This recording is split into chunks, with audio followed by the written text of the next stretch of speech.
warahmatullahi wabarakatuh. Perkenalkan, kami dari kelompok 5 ingin mempresentasikan laporan penelitian dan pengamatan biologi percobaan enzim, amilase, anaerob, dan fotosintesis.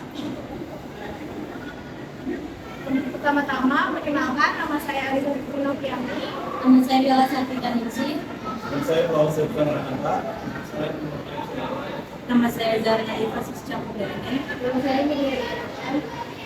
Percobaan enzim amilase dan petialin dengan nasi dan jeruk nipis. 1. Alat dan bahan. Nasi secukupnya, terus jeruk nipis 1/4 potong, dan stopwatch. Kedua, langkah-langkah. Siapkan 2 buah piring.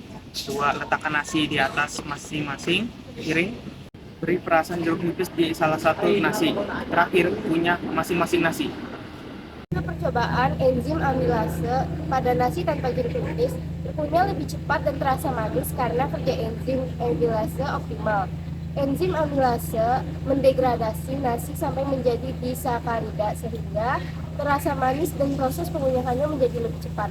Nasi dengan perasan jeruk nipis tentunya lebih lambat dan tidak terasa manis karena pH asam mendenaturasi enzim amilase sehingga menghambat kerjanya. Kemudian nasi tidak terdegradasi menjadi disakarida secara optimal.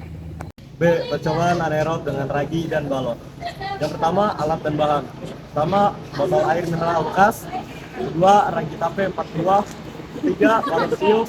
Keempat, tisu. Kelima, plastik. Keenam, stopwatch. Langkah-langkah. Pertama, sediakan alat dan bahan yang diperlukan. Kedua, keringkan botol air mineral dengan tisu. Ketiga, masukkan ragi tape ke dalam plastik, lalu tutup dan haluskan ragi tape tersebut sampai halus. Keempat, siapkan kembali botol yang sudah dikeringkan sebelumnya. Kelima, tuangkan ragi ke dalam botol dan segera tutup botol dengan balon. Keenam, amati dan catat perubahan balon dalam 3 tahap atau 15 menit per tahap. Hasil percobaan anaerob dengan ragi. Botol yang diletakkan di mulut botol dapat mengembang karena adanya ragi yang menghasilkan gas karbon dioksida.